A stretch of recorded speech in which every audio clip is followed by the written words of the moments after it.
Buenas tardes. Bueno, nos empezamos un acto dedicado a la presentación de los 3 tomos del libro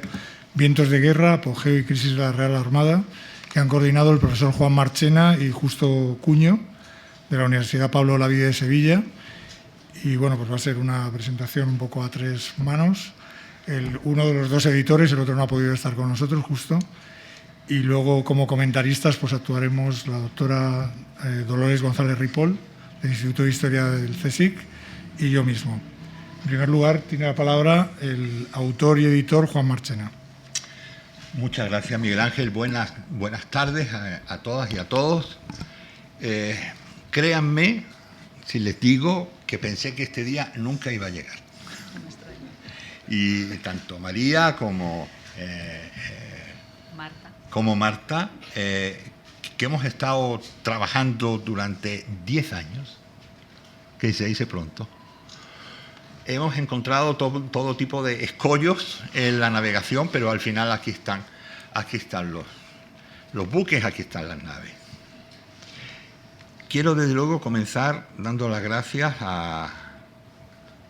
nuestro editor, a Pedro Sánchez, que ahora tiene un nombre muy interesante.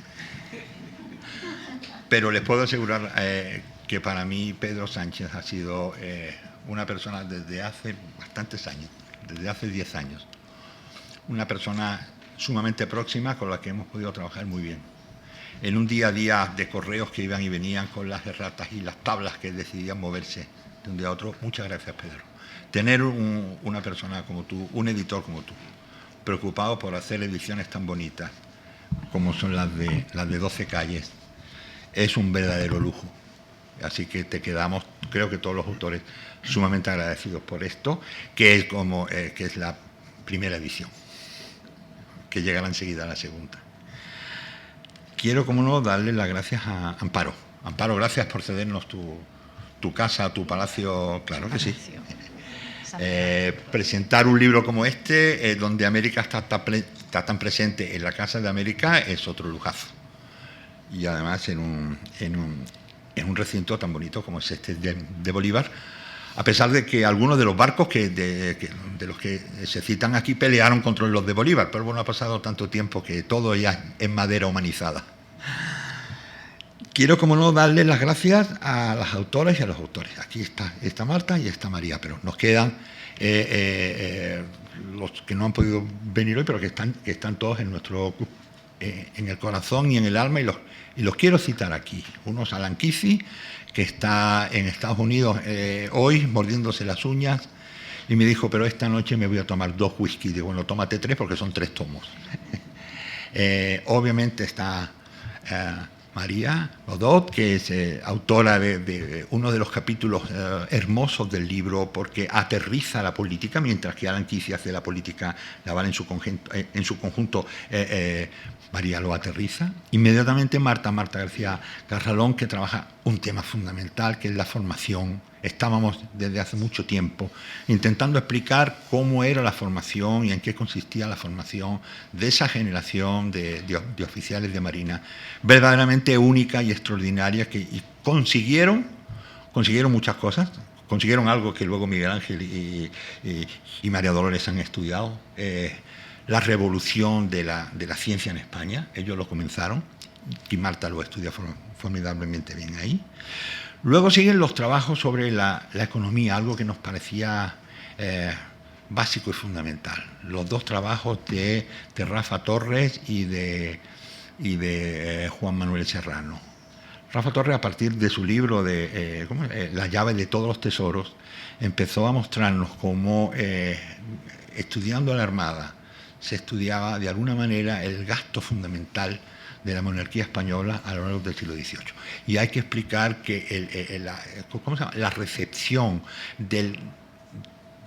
capital fiscal de la monarquía en la segunda mitad del XVIII fue la más importante en la historia de la monarquía española. Por tanto, explicar cómo ahí se produjo el mayor gasto es verdaderamente formidable para entender cuánto costó y cómo funcionó la captación de dinero que fue empleada en la construcción de esta armada gigantesca. También, obviamente, con Paco con Francisco González, que es nuestro ingeniero, ¿no? Que él ha sido el que nos ha dirigido en la explicación sobre la construcción naval, escribiendo un capítulo verdaderamente formidable donde nos explica con un tecnicismo extraordinario toda la tarea de la construcción de toda esta gigantesca armada. El volumen 2 es el volumen dedicado a los buques. Es un volumen que yo, por razones personales y de todo el equipo, me tuve que encargar de hacer, donde se estudiaba, bueno, los buques en su conjunto y su operatividad. Es decir, partir de una cosa un tanto extraña, que es partir de, digo extraña en cuanto a la historiografía, estudiar la Armada no como institución, sino a partir de un objeto, porque es el objeto histórico, que son los buques, tanto los navíos como las fragatas, y partir de explicar el funcionamiento de la Armada desde ese objeto, un objeto que es un objeto físico y, por cierto, gigantesco. Aquí tenemos las medidas, y eso es algo, quiero agradecer también la presencia de Enrique García Torralba, del que tanto hemos aprendido, esas medidas para entender que un navío de línea del siglo XVIII fue la máquina más grande y más compleja construida por el hombre hasta casi finales de la Revolución Industrial. Y eso es muy importante, y eso es muy importante para entender que ese objeto de estudio era un objeto de estudio verdaderamente complejo de estudiar. Y ese objeto de estudio, además, no solamente existía, sino que era una especie de gran esqueleto que dentro tenía un exoesqueleto que eran las tripulaciones. Y cómo los dos, el objeto material incidía sobre la tripulación, y la tripulación en toda su jerarquía, y la tripulación incidía sobre el objeto. Esa especie de relación que existió entre el buque y su tripulación, y entre los buques y las tripulaciones, porque estos buques no navegaban solos, navegaban en escuadra, conforman verdaderamente una parte fundamental de entender la historia del siglo XVIII en su conjunto, pero es que además de entender parte de la historia de la monarquía, y entender también parte de la historia de Europa y de la historia universal, porque sin ninguna duda estas armadas, la española, la francesa y la inglesa fundamentalmente, construyeron la historia de la humanidad a lo largo del siglo XVIII y la determinaron por completo. Y luego el tercer tomo está dedicado a otras piezas fundamentales de todo esto, que son los arsenales. Fundamentalmente los 4 arsenales / astilleros: Cartagena, Ferrol, Cádiz, La Carraca y La Habana. Llegamos casi a la conclusión, ahora lo vamos a escuchar, que estudiar un arsenal es un imposible. Por más, la documentación es inmensa, desbordante, y por más que el investigador quiera trabajar con todas las pastillas de paciencia que se tome, o si ustedes quieren, rodeados de equipos maravillosos y numerosísimos, con los que no contábamos, acercarse a un arsenal es verdaderamente una tarea terrible, por el volumen de información que se tiene al respecto. Así que tanto José Quintero en La Carraca, que creo que es la persona que más sabe de La Carraca, como José Manuel Vázquez Lijó para Ferrol, y como el tándem de Cristina Rodas y de Juanjo Vaina, estudiando Cartagena, y luego José Manuel Serrano estudiando La Habana, creo que han hecho un esfuerzo formidable para acercarnos a empezar a entender cómo funcionaban los arsenales. Creo que de aquí lo que debe salir, o lo que estoy convencido de que saldrá, serán un numeroso grupo de estudiantes, de posgraduados, que empiecen a estudiar los arsenales de una manera contundente, fabricando, nunca mejor dicho, decenas de tesis doctorales, porque la documentación está, y creo que el tema lo amerita. Por último, cierran el volumen y la obra el estudio sobre la cotidianidad a bordo, que lo hace Justo Cuño, también metido en una vorágine de documentación inmensa. Estudiar eso así y reducirlo a un volumen de páginas accesible para una obra como esta es también una tarea titánica. Y nos faltaba la otra pieza, que es el Pacífico, que lo ha hecho ¿cómo se llama?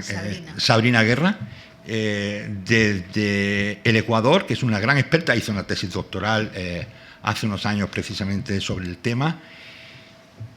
donde intentamos acercarnos a ese gran océano, desconocido en muchos casos para la Armada. Así que aquí los profesores que tengo en la mesa es un tema muy querido para ellos, pero sigue siendo un océano no solamente por la lejanía. Espero que ahora con el 5º centenario de Magallanes el Pacífico se arrime más a la historiografía española. Sigue siendo un tema bastante perdido, lejano, desconocido para muchos, y acercarse a eso nos pareció sumamente importante, y ahí está el esfuerzo hecho por Sabrina. Bueno, esta es la obra.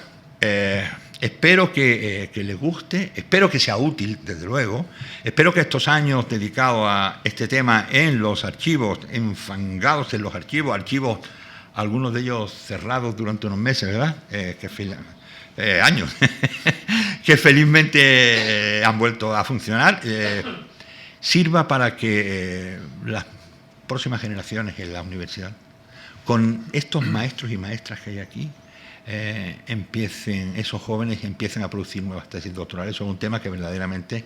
es apasionante. A nosotros nos ha parecido apasionante. Estos 10 años, desde luego, no ha sido en balde. Creo que hemos aprendido mucho los unos y las unas de los otros, y ahora esperemos que todos aprendamos de este tema formidable, que, repito, no es solamente una parte de la historia de la Armada, ni solamente es una parte de la historia de la monarquía española, ni solamente es una parte de la historia europea, sino que es una parte fundamental de la historia de la humanidad. Miguel Ángel y Loles, yo estoy deseando escucharos porque sois los primeros lectores completos, porque hasta ahora todos lo hemos leído a fragmentos. Creo que justo yo hemos sido los únicos que lo hemos leído entero, pero claro, en un proceso formativo, así que estoy deseando que alguien diga, me lo he leído y me parece esto tal, y bueno, así que yo estoy ya callado. Muchas gracias. Amparo, muchas gracias nuevamente. Muchas gracias, Juan. Bueno, yo en primer lugar quería también agradecer a Amparo la acogida siempre maravillosa en la Casa de América, y al editor, a Pedro Sánchez, y a Juan, por supuesto, por habernos invitado un poco a comentar esta obra, no este libro, esta magna obra,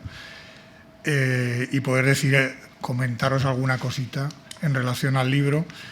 Yo, en mi caso, de manera un poco irregular, yo soy historiador de la ciencia, entonces me he fijado en las cosas que a mí me llaman más la atención, como pueden ser la parte esta de la formación y la ciencia de la Armada en la Ilustración, y también en la política general de la Armada en el siglo XVIII, puesto que también me he especializado algo en la Ilustración como periodo historiográfico. Y bueno, muchas gracias a ustedes por venir también, habiendo mundiales, lo cual es un mérito también. Es francamente difícil abordar la presentación de estos 3 volúmenes dedicados a la historia de la Marina española en tiempos de la Ilustración, un periodo que en muchos sentidos constituye uno de los más brillantes de nuestra historia. Como indican sus editores, Juan Marchena y Justo Cuño, el esfuerzo para culminar esta magna obra ha sido tremendo, en una difícil navegación de un proyecto de la Junta de Andalucía que ha culminado con su llegada a puerto de mano de un buen práctico como Pedro Sánchez Moreno, el editor de Ediciones 12 Calles, siempre atento a resolver las dificultades editoriales. Ya hace muchos años, Cesario Fernández Duro advertía al publicar su monumental Historia de la Marina de las dificultades para realizar un esfuerzo titánico de investigación en archivos y bibliotecas. Pero como él mismo decía, cito, nada llega a tener su fin si no tiene principio. La nueva obra editada por Juan Marchena y Justo Cuño demuestra la sabiduría de su antecesor, ya que reúne una gran cantidad de especialistas que iluminan con nuevas luces y un exhaustivo trabajo de archivo, una nueva visión de la historia de nuestra Marina ilustrada. El primer volumen, dedicado a la Armada en tiempos de la Ilustración, con capítulos de Alan Kizzi, María Baudot Monroy, Marta García Carralón, Francisco Fernández, Rafael Torres y José Manuel Serrano, nos ofrecen una perspectiva nueva en el análisis de lo que fue la Marina española, al investigar concienzudamente los aspectos políticos, científicos, económicos y educativos ligados al desarrollo de la Armada, algo poco habitual en la historiografía de la Marina española. Con respecto al primer asunto, el político,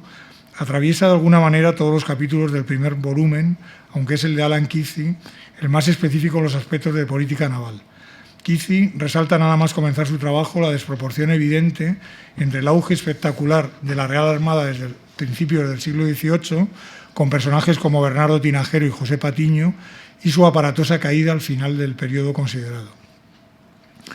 Un estudio particular está dedicado al Marqués de la Ensenada y su obra, algo ya clásico en la historiografía, pero que ahora recibe otro impulso. Es siempre obligatorio detenerse en la figura de este ilustrado que destacó desde muy joven como una promesa, según algunos informes diplomáticos, que afirmaba que, según la cita de Kici, que sin Marina no puede ser respetada la monarquía española y conservar el dominio de sus vastos estados, ni florecer esta península, centro y corazón de todo. Siempre recelando de Inglaterra como gran potencia marítima y mirando de reojo a Francia como una aliada sospechosa, a pesar de ser considerado un admirador de Francia frente al ministro Carvajal, declarado anglófilo. Como comentó Fernando Bordejé en un artículo sobre Ensenada, este protestaba precisamente sobre su supuesto afrancesamiento, diciendo: si alguna vez me veis preferir la bandera francesa al pabellón español, hacedme arrestar y ahorcar como el mayor bribón que jamás existió en la tierra. Su objetivo de conservar la paz a través de una neutralidad armada es crucial para entender esta política naval, considerada a veces desmesurada por su obsesión en la construcción naval ligada a los arsenales de la península y La Habana, algo que ya venía de la época de Patiño y que en este volumen estudia Francisco Fernández González,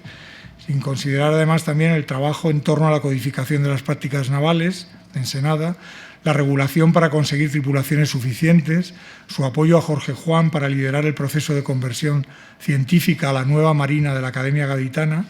la contratación de técnicos extranjeros, con el apoyo otra vez de Jorge Juan y Antonio de Ulloa, la reglamentación de los bosques utilizados para la Marina, para la construcción, etc. No prefirió nunca la bandera francesa, pero un complot inglés dirigido por la Embajada inglesa en España al mando de Benjamin King, con la ayuda del duque de Huéscar y Ricardo Wall, acabó con su carrera, tal como nos explica muy bien María Baudot. Otro aspecto muy interesante en el trabajo del profesor Kici es su interpretación sobre la decadencia naval española, casi siempre remitida al desastre de Trafalgar. Ya Bordejé se preguntaba en 1988 cómo se había llegado al estado de decadencia de la Armada en 1835, cuando España solo contaba con 11 unidades navales que desplazaban 4.800 toneladas frente a los 163 buques que había en 1795, que desplazaban 141.200 toneladas. Kici explica cómo la batalla de La Habana, de junio a agosto de 1762, fue un desastre enorme para la Real Armada, que perdió el 25% de su flota naval y el propio astillero habanero, pérdidas aún mayores que las posteriores de Trafalgar, aunque también señala cómo el aumento de las rentas americanas hizo posible que la Armada se recuperase momentáneamente.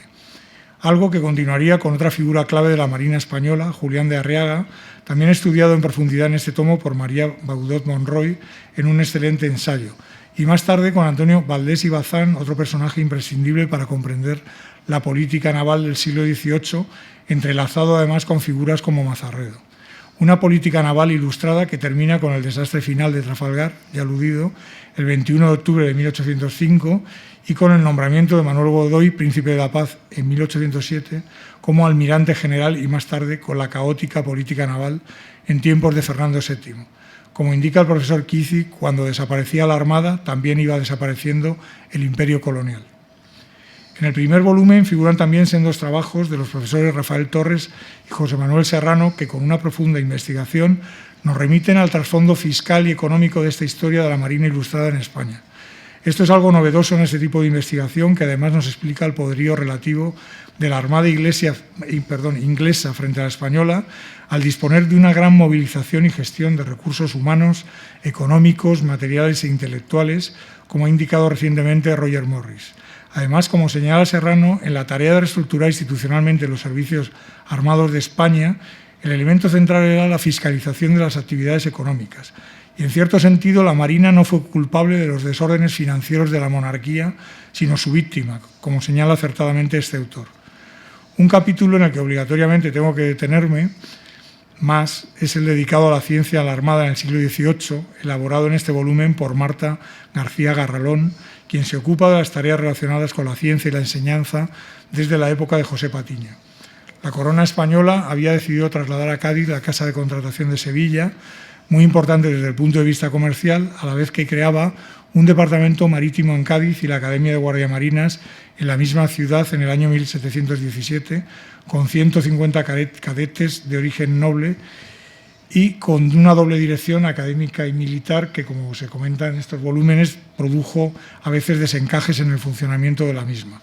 La nueva academia se fundó en el castillo de la Villa de Cádiz con el claro objetivo de crear una institución de alto nivel científico, sobre todo en astronomía y matemáticas.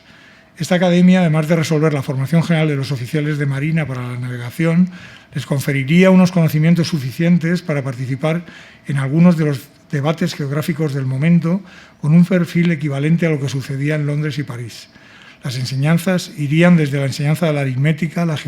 geometría y la trigonometría, hasta los conocimientos de artillería, armas, construcción naval, maniobra y uso de instrumentos náuticos. Como bien indica la autora de este capítulo, la idea era recuperar la enseñanza teórico-práctica, tal como se hacía ya en el antiguo Colegio de San Telmo de Sevilla, que formaba a los pilotos para la carrera de Indias y más tarde se replicaría en el caso del Ferrol y Cartagena. Se realizaron además obras fundamentales, en las que no entraré, como el Tratado de Cosmografía de Manuel Cedillo o las obras de Jorge Juan, que tuvieron además un tratamiento matemático muy moderno.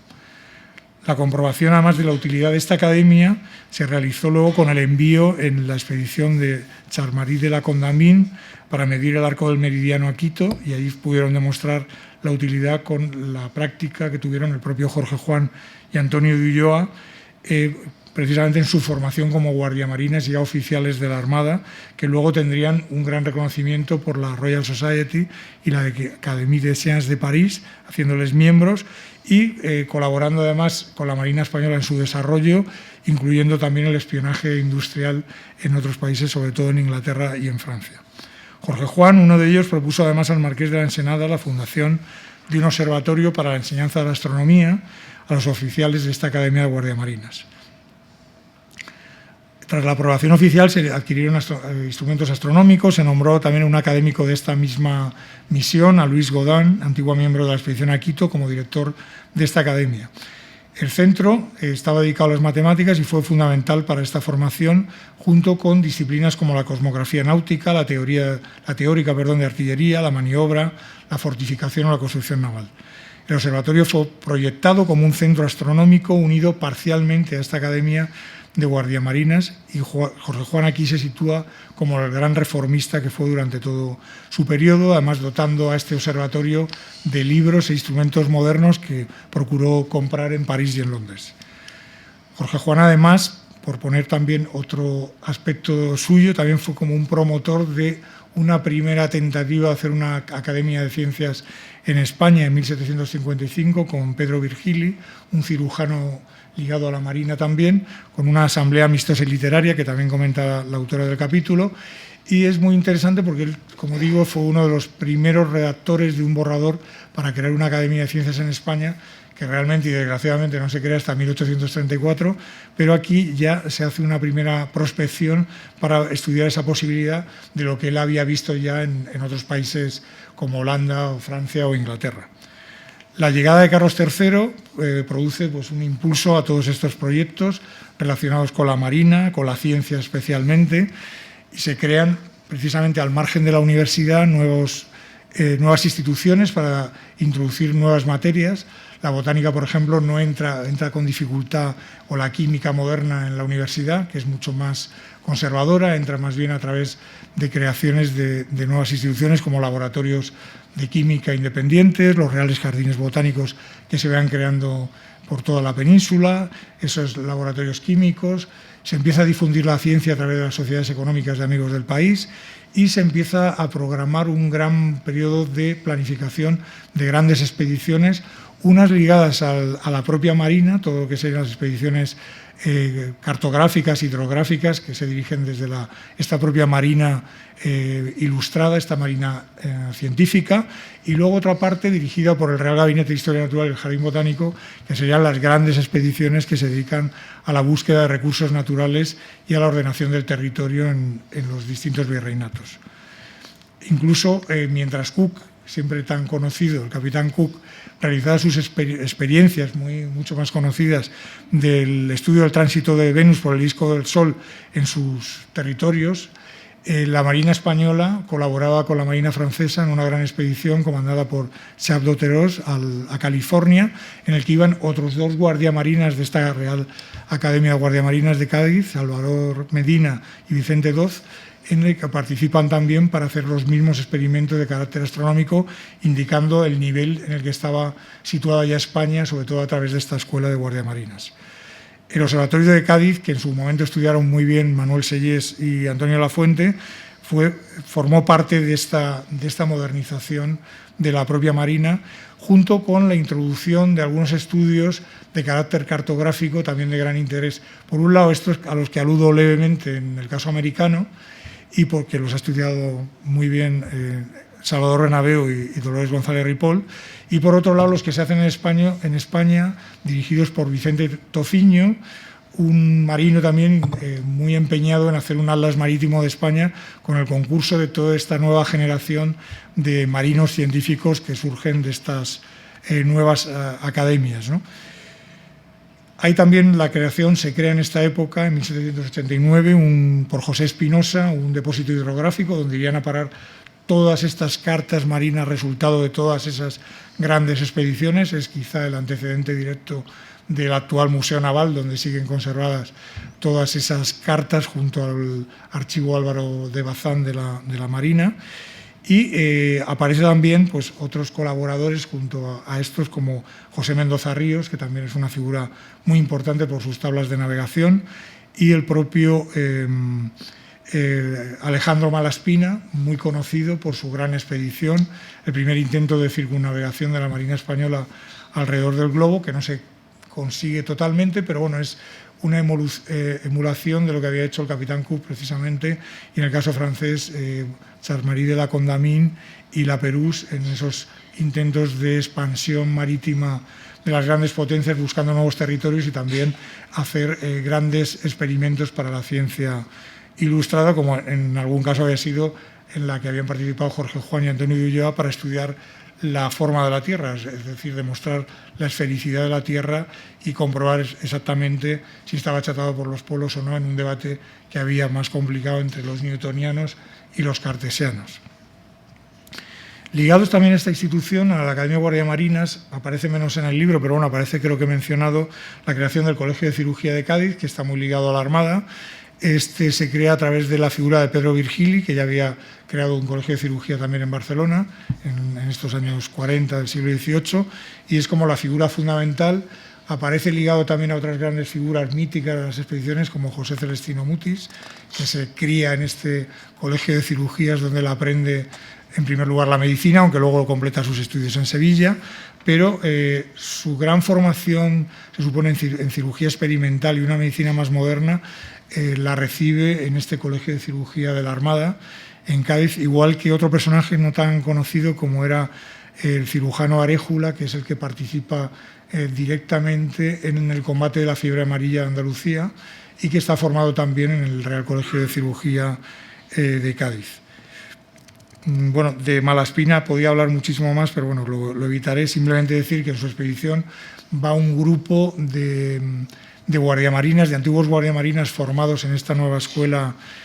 junto con José Bustamante, que es el otro comandante de la expedición, que en estos años ha sido más conocido como comandante de la escuadra en la que iba la famosa fragata Mercedes, cuyos restos hemos recuperado hace unos pocos años, y ahí parece que se le ha conocido más a José Bustamante, que siempre era como el secundario de la película de Malaspina,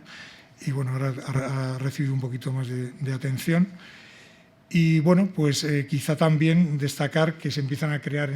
ligados a la Armada, en Cádiz, las tablas astronómicas, los almanaques náuticos, que es una cosa que la Marina ha conservado durante muchísimo tiempo y bueno, pues de forma tradicional desde estos primeros años. El segundo volumen, escrito por nuestro colega y amigo Juan Marchena, aquí presente, hay que decir que es apabullante por la cantidad de información que contiene, su afán por con la comparación con la historia naval de otras potencias imperiales y la originalidad de su abordaje desde un punto de vista conceptual. Él mismo señala cómo es su acercamiento a la investigación, que yo creo que es una de las cosas que a mí me ha impactado más, y por eso le voy a citar. Y Juan Marchena dice, cito, nos interesa descender a la que consideramos nuestra unidad de estudio, el buque, porque aún surgidos del colectivo Armada, cada uno de los que la compusieron permite su estudio individualizado. Por eso, en las páginas que siguen, propongo abordar el estudio de la Real Armada, de la monarquía española en este periodo y de sus aportaciones a esta revolución naval del siglo XVIII, a partir de la consideración de que cada buque que la constituyó como una unidad de análisis, desde la cual comprender, estudiar y explicar el proceso de conformación y funcionamiento de todo el conjunto. Esto me parece que es un gran acierto. Como indica el autor, combinando la fortaleza que ofrecen los análisis de carácter cuantitativo con el cualitativo, que permite el examen particular de los buques, se obtienen interesantes resultados sin perderse en ese inmenso océano de la documentación disponible para la realización de esta investigación. Resulta muy sugerente la comparación de Marchena con las teselas de un mosaico en relación a la imagen percibida globalmente, para entender el estudio del buque como un sistema complejo que interacciona con otros formando un conjunto aún más complejo de escuadras que finalmente constituye la Armada. Le vuelvo a citar. Sería como conocer pormenorizada e individualmente cada una de las teselas de un mosaico para, a la vez, poder advertir e interpretar el dibujo, el motivo, la escena que todas ellas componen y, al mismo tiempo, entender la funcionalidad del mismo, su uso, el porqué de su confección y su desarrollo en el tiempo. Es asimismo muy acertada la doble visión de esta unidad, que es el buque, desde el punto de vista externo de todos sus componentes, como la interna, la de sus habitantes, su vida a bordo, sus relaciones sociales, etcétera, lo que permite además un acercamiento desde la macrohistoria hasta la microhistoria, a veces olvidada en ese tipo de investigación. Juan Marchena nos dice que más de 10 años de investigación, reflexión y discusión con la historiografía y los especialistas apenas pueden caber en el espacio reservado en este volumen. Pero creo que esto no es cierto, ya que él mismo demuestra cómo hacer esta investigación y también se apiada de nosotros al no escribir más páginas.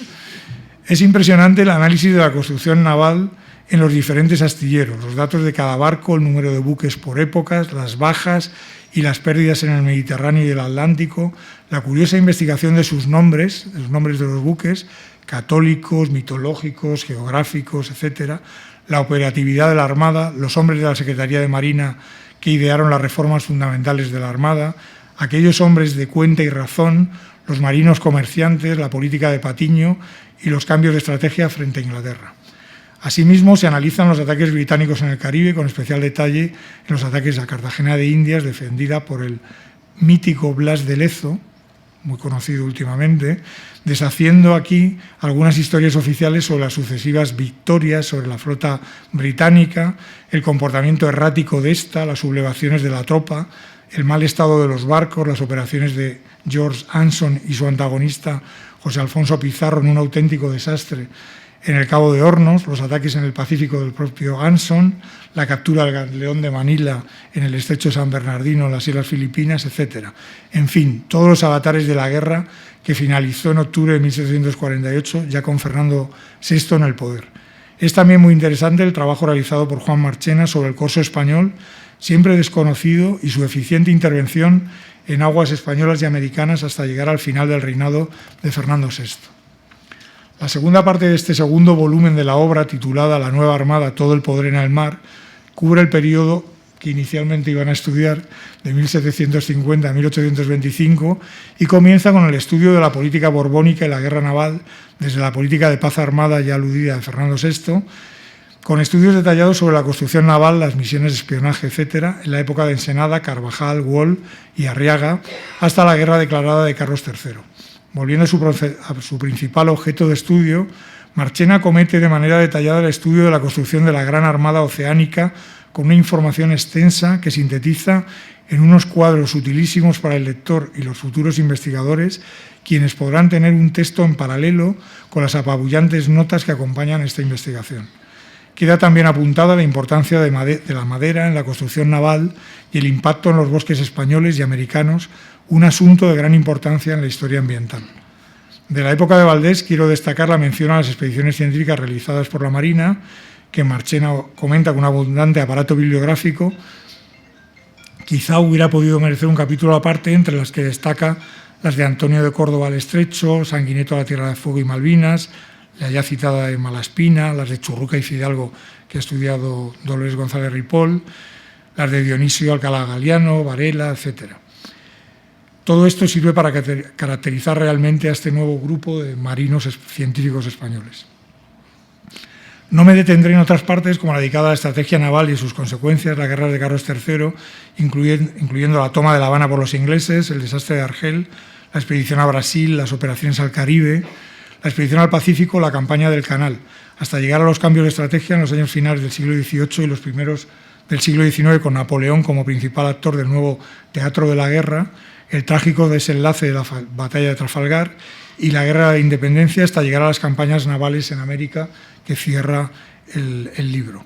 La conclusión es un volumen impresionante por la información que suministra y el elegante análisis que realiza sobre la Armada y sus buques en el periodo ilustrado con un enfoque renovador. El volumen tercero de esta obra está dedicado a los arsenales, al Pacífico y la vida a bordo. Lo que antes habíamos visto levemente a lo largo de las numerosas páginas de esta historia de la Marina aparece ahora detalladamente en los capítulos dedicados al Arsenal del Ferrol por José Manuel Vázquez, al Arsenal de Cartagena por Juan José Sánchez Baena y Cristina Roda, al Arsenal de la Carraca por José Quintero, al Astillero de La Habana por José Manuel Serrano y a la Armada del Mar del Sur por Sabrina Guerra Moscoso, que desde luego completan maravillosamente los dos volúmenes anteriores. El último capítulo, dedicado a la vida a bordo, escrito por Justo Cuño, el otro editor, tiene un interés especial para mí, ya que no es común dedicar a este tema una atención suficiente en las historias marítimas y siempre da una idea de las relaciones sociales en el buque, la estratificación social según los grados y empleos, la presencia femenina y de polizones, los medios materiales con que se armaban, la comida, la limpieza y las medidas higiénicas, la prevención y la cura de enfermedades por los cirujanos navales, la ropa, la ocupación del escaso espacio en el barco, el uso de la música como entretenimiento, los castigos, la disposición en caso de zafarrancho, etc. Como indica el profesor Cuño, una vida de sufrimiento para los marineros, separados de sus familias durante años, malnutridos, muchas veces enfermos y sin paga, entregados a la muerte a bordo de los buques para ser enterrados en la profundidad de los océanos. Solo quiero añadir mi enhorabuena a los autores y editores de estos textos magníficos y recomendar vivamente su lectura, a poder ser con calma en la orilla del mar. Muchas gracias.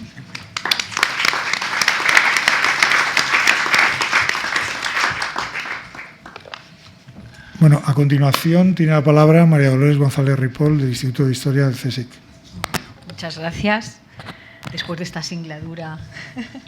tan interesante, pues agradecer también a la Casa de América, a la editorial 12 Calles, a los editores de la obra, a los autores, a las autoras aquí presentes. Desde luego, felicitarles por su trabajo y gracias por la invitación a presentarlo y gracias a ustedes también por estar aquí. Y quiero empezar con dos fragmentos sobre el mar y la marina de dos autores coetáneos, distintos, como Joseph Conrad y Joaquín Costa.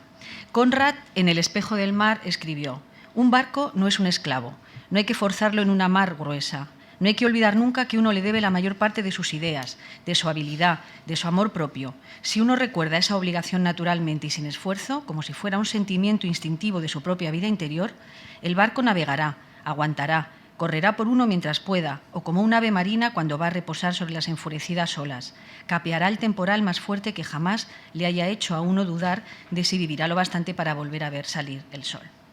Y por su parte, Joaquín Costa, en un congreso de geografía colonial y mercantil en el año 83, en 1883, dictaminó: «España ha retrocedido tan largo trecho desde Trafalgar que sus marinos ni siquiera pueden ser derrotados, pues hasta para ser derrotados hace falta poseer una escuadra y España no la tiene». Pues bien, creo que en estas líneas tan distintas está buena parte de lo que encontramos en esta magna obra de 3 volúmenes y más de 2000 páginas. Navíos que son algo vivo y mucho más. Ese hecho social que señala Juan Marchena, que es un barco, el respeto y la destreza necesarias para manejarlo, la fuerza de la naturaleza que puede destruirlo, la zozobra y el miedo de morir en él. También vemos desde un punto de vista más amplio y desde la política la insuficiencia marinera de un país, con palabras como derrota y retroceso de Costa, términos que encontramos también en los epígrafes de los numerosos e interesantes capítulos que hablan por sí mismos,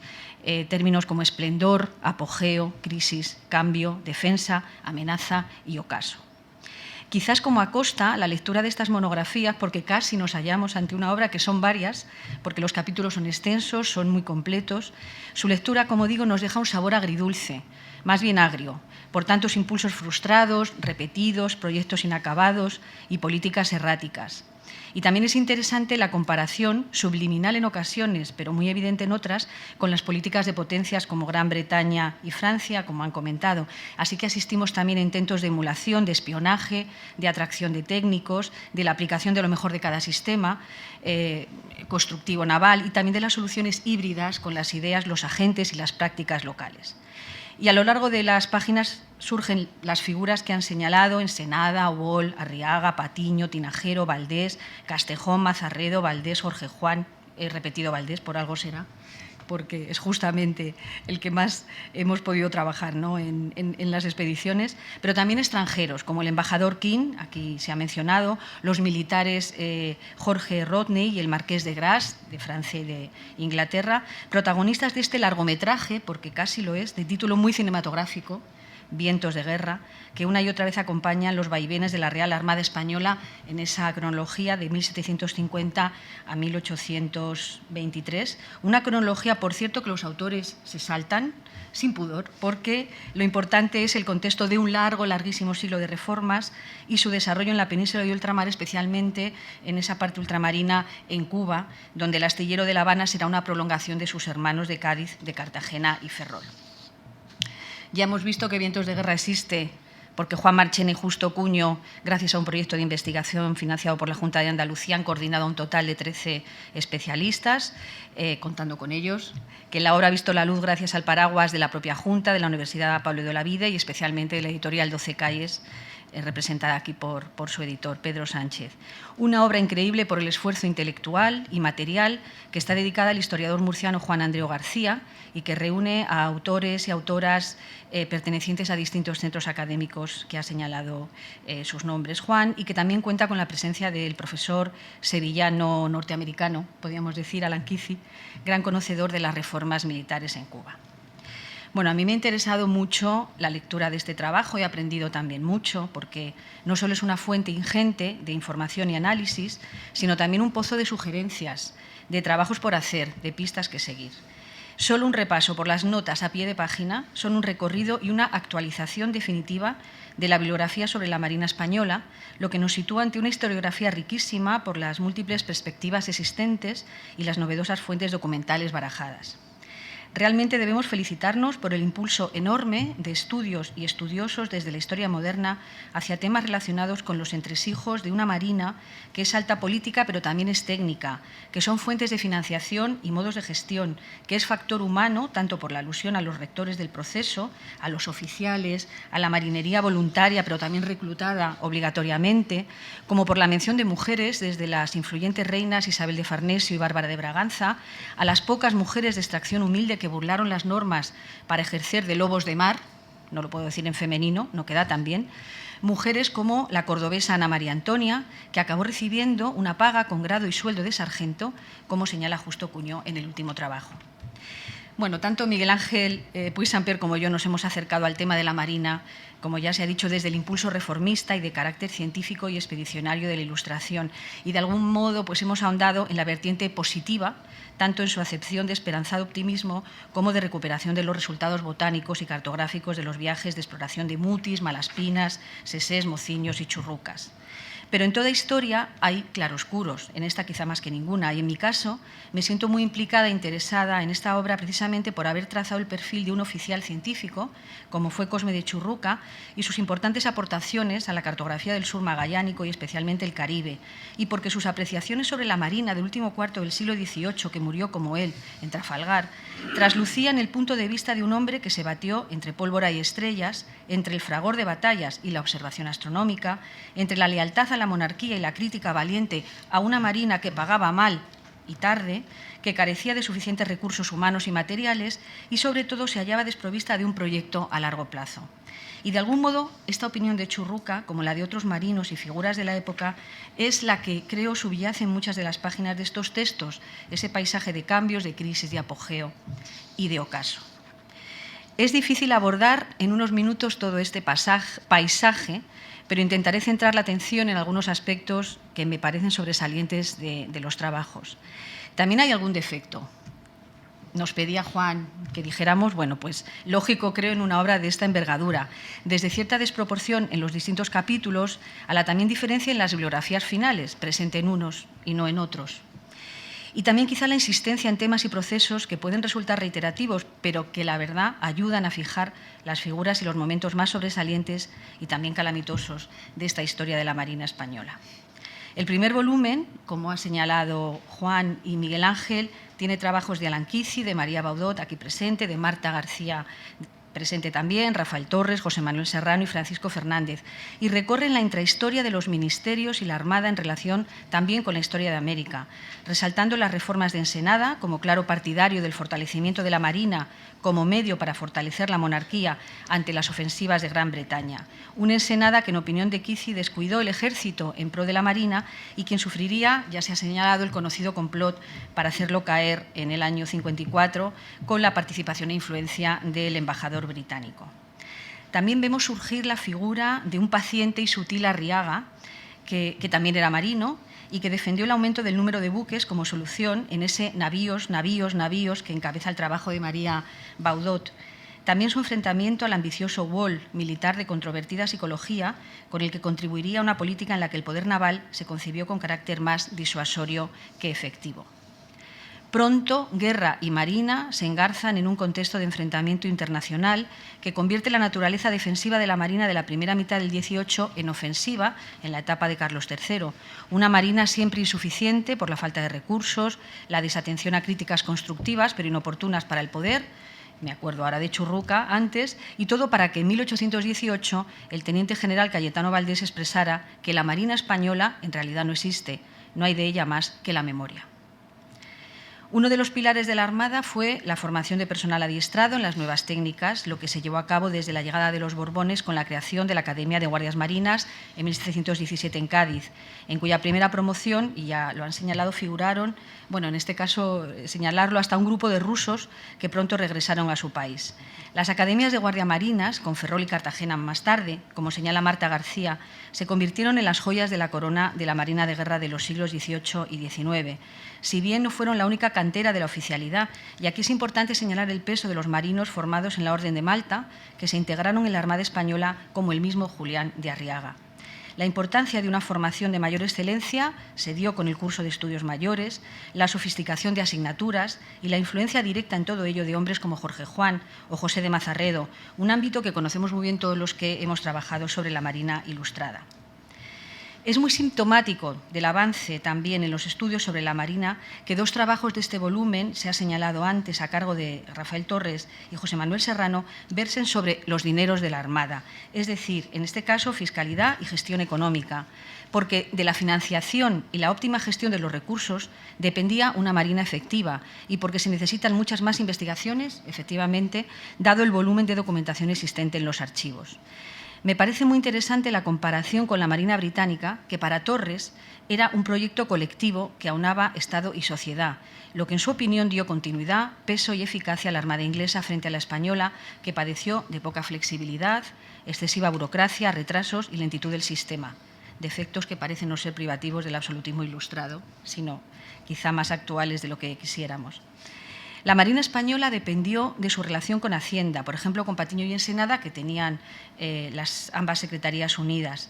Más tarde se configura el Departamento Marítimo como unidad de gestión básica y la contabilidad se vuelve muy compleja por la dificultad de la unidad de acción, aunque la actividad y la inversión aumentan exponencialmente con un gasto naval que entre 1770, una década, y 1782, cuadriplicaba al gasto del ejército. A la altura del año 96, 1796, España tenía la segunda flota más grande del mundo. Ha señalado en el año 95 160 y algo barcos que dice Kizzi.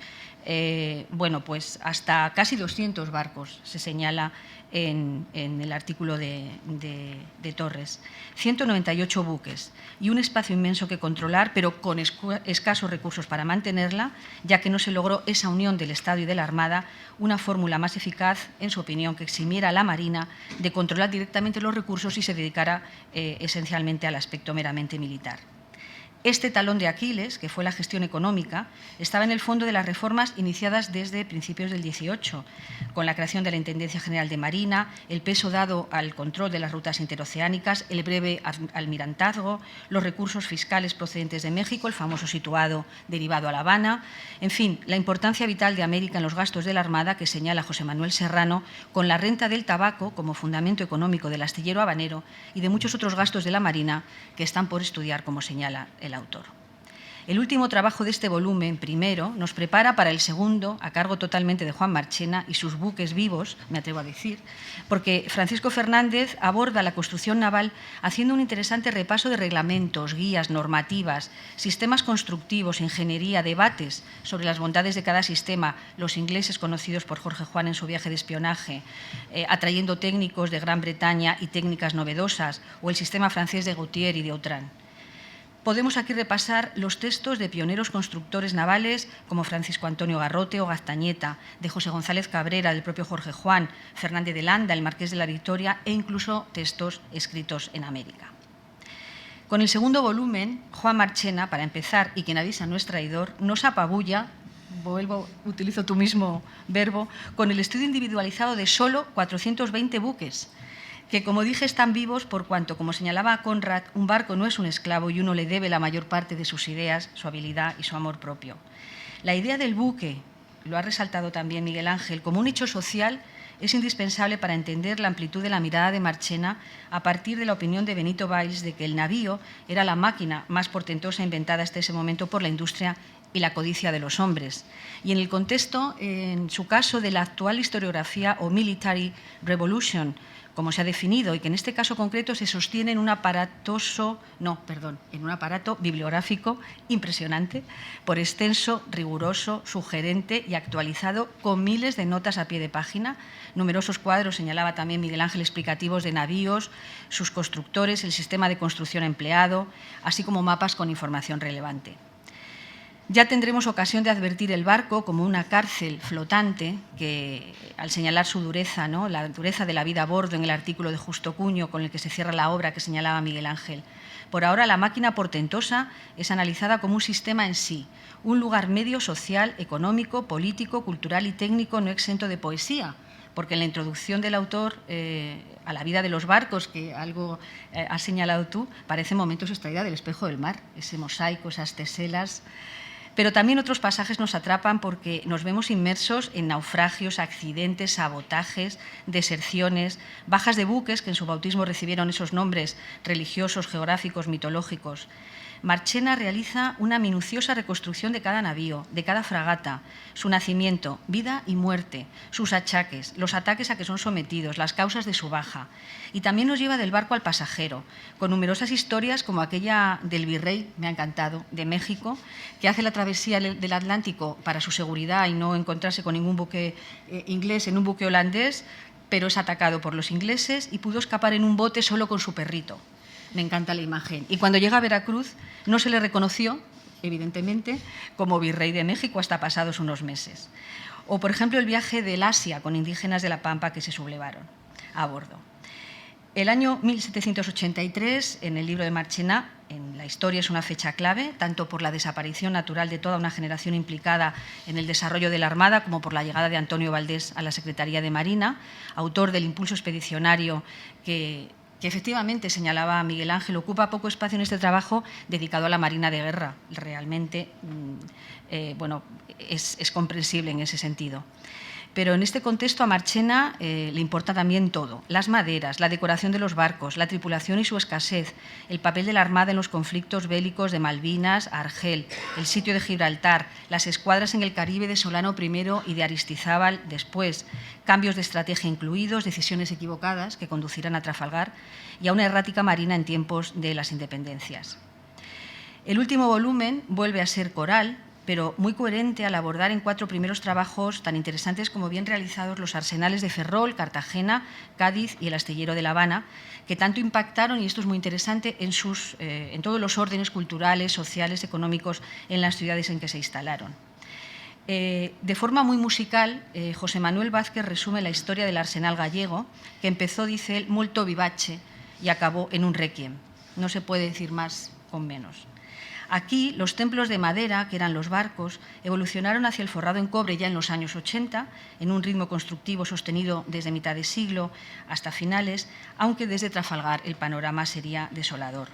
En este trabajo, como en los siguientes dedicados a arsenales, se abordan, ya se ha comentado, los suministros indispensables para esa construcción naval y también los aspectos singulares y distintivos de cada lugar. Las maderas de España, de Rumanía, del Báltico, de Nápoles, de La Habana, el hierro para clavazones, el cáñamo para las jarcias y las velas. También se contempla la tripulación, los voluntarios y los forzados, como los gitanos aparecen en Cádiz, también en el Ferrol, los vagos, los presidiarios, la maestranza o conjunto de los trabajadores empleados en la fábrica, la vida laboral entre ellos, los conflictos, las deserciones y hasta las visitas de interesados y espías aparecen en esta historia del arsenal de Ferrol. El de Cartagena, trabajado por Juan José Sánchez Baena y Cristina Roda, especifica cómo estos arsenales del 18 se conciben solo para construir barcos de guerra y cómo, en el caso de este arsenal murciano, su impulso llega a partir de 1745, cuando se suprime el astillero de las Atarazanas de Barcelona. En Cartagena, lo que es muy importante es el núcleo establecido alrededor de Jorge Juan, de Francisco Gautier, de Fernández de Landa, con resultados como unos 30 buques de guerra construidos en menos de 50 años, pero también de barcos menores, desde balandras a jabeques, a goletas o urcas. Y también destaca el estudio en este arsenal, el espacio de formación académica básica para los guardiamarinas, el cuerpo de ingenieros de la Marina que se instala, el curso de ese curso de excelencia para los mejores, que era el curso de estudios mayores. Mucho más se puede decir y todo lo que se puede trabajar, como decía Juan Marchena, en los archivos, están ahí la documentación. El de la Carraca de Cádiz, el arsenal protagonista de muchos hechos de la Marina y que también tocó a Requiem después de Trafalgar y la invasión napoleónica, José Quintero, su autor, señala cómo se impulsa a mediados de siglo gracias a Jorge Juan. Se empiezan a construir edificios, desde una fortificación para albergar a los trabajadores, a un parque de artillería, un horno, iglesia, viviendas, enfermería, también proyectos que no se llevaron a cabo, y esto es muy interesante a lo largo de todo el libro, en este caso, y muy pormenorizadamente nos señala cómo se intentó y no se pudo llevar a cabo una serrería a vapor. Este rico trabajo de Quintero analiza también los suministros, las etapas y los sistemas constructivos, junto al impacto del envío de Mateo Mulán a La Habana para construir el navío de 3 puentes Santísima Trinidad y con cuya ausencia en la década de los 50 se cierra la etapa de mayor auge constructivo en la Carraca, que se centrará desde entonces en la carena de buques. El astillero de La Habana, pues bueno, por razones que me han interesado mucho, porque trabajo Cuba, trabajado por José Manuel Serrano, nos traslada a un referente para el resurgir naval por la calidad de sus maderas y la destreza de los artesanos. Destaca la personalidad de muchos de sus actores, desde el futuro ministro Campillo, que estaba casado con una habanera, emparentada con el alcalde de la capital, Agustín Arriola, el asentista López Pintado, la figura decisiva de Juan de Acosta en la década de los 30, capitán de maestranza del astillero, que protagonizó toda una etapa del arsenal como asentista, diseñador naval e intermediario en el suministro de materiales. Y, cómo no, la figura de Lorenzo Montalvo, comisario de Marina y en permanente enfrentamiento con Acosta. Un Montalvo que estará presente hasta 1778 y cuya muerte propicia el languidecer del arsenal habanero. Serrano destaca también la Compañía de Comercio de La Habana desde el año 40, el peso del tabaco, esto es muy interesante en la financiación del astillero, lo que supondría la consideración de La Habana como centro del poder militar en el Caribe y a donde llegó aquel Mateo Mulán que hemos visto en Cádiz, pues llega para definir el sistema de construcción naval.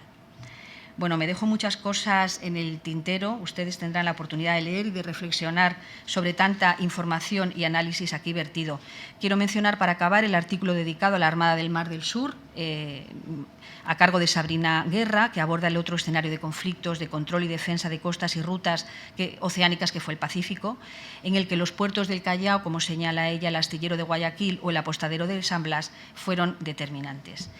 Y llegamos al último trabajo, de la mano de uno de los editores, de Justo Cuño, que nos lleva a la vida a bordo de los buques de la Armada. Señala, por ejemplo, un dato, que en 1787 existía un déficit de 36.200 hombres. Es decir, que es evidente el poco atractivo que suponía la vida marinera, por muchas razones. El tiempo de servicio medio, señala Justo Cuño, que era de 10 años, con reclutas forzosas, la separación de sus familias, los salarios escasos y atrasados. Con Justo Cuño imaginamos fácilmente la realidad de la vida cotidiana en el espacio de un buque, la organización diaria, la dificultad de la convivencia, la necesaria disciplina, los castigos, la limpieza o la falta de ella, la comida, los olores, los insectos, las enfermedades. Conocemos hasta los llovidos, los polizones, algunos de los que eran del género femenino, como vimos en el caso mencionado de la cordobesa Ana María Antonia, o el de la británica Hannah Shell, cuyas historias de verdad parecen sacadas de una novela o una película. Quiero destacar también, a fin de entender la realidad de esa vida a bordo, las referencias de Cuño. Todo el libro es interesante porque además siempre hay una comparación con Gran Bretaña en todos los órdenes. Y en este caso, Cuño hace referencia a las normativas británicas mucho más restrictivas, con la prohibición, al parecer, de que los marineros pudieran pisar tierra en todos sus años de servicio. Una práctica que a la postre parecería hasta ventajosa para aquel oficial inglés que Cuño extrae de una novela y que el autor de esa novela le hace exclamar que los españoles son sin duda valientes marinos, pero nunca, nunca, enfatiza, están preparados.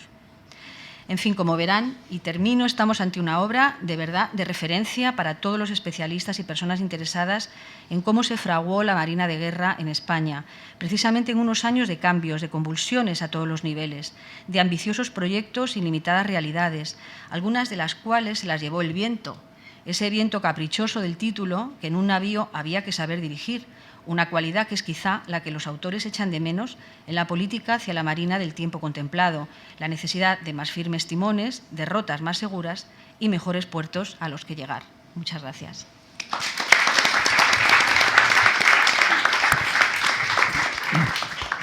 Muchas gracias, Loles. Ahora tiene la palabra el doctor Juan Marchena. Bueno, quisiera agradecer las dos maravillosas conferencias que acabamos de oír de mis queridos amigos. Pero no quisiera terminar, y lo he dejado para el final, sin tener unas palabras que están en el libro desde la introducción hasta el final, de un querido compañero que nos ha acompañado durante todo este tiempo, un tiempo en presencia, otro tiempo en ausencia, pero esa ausencia siempre ha estado viva, que fue el querido compañero y hermano mío, Juan Andreu García, profesor de la Universidad de Murcia, que comenzó con nosotros la singladura, ¿no? Marta y María, y bueno, y en un momento determinado de la travesía, pues dijo, voy a seguir de otra manera, y ha seguido de otra manera. Yo quiero tenerlo presente, el libro está dedicado a él, a su memoria y a la enorme cantidad de cosas que nos enseñó. Quisiera terminar leyéndoles los tres últimos párrafos del texto que escribí, que lo hice pensando en un resumen que pudiera servirnos para entender ese texto inmenso del que hablaba Lole. La historia de la Real Armada Borbónica es la de todos y cada uno de estos 420 buques, y en ella se contiene la historia de sus tripulaciones. Las naves tienen, como escribimos páginas atrás, esa particularidad. Poseen un esqueleto y un exoesqueleto,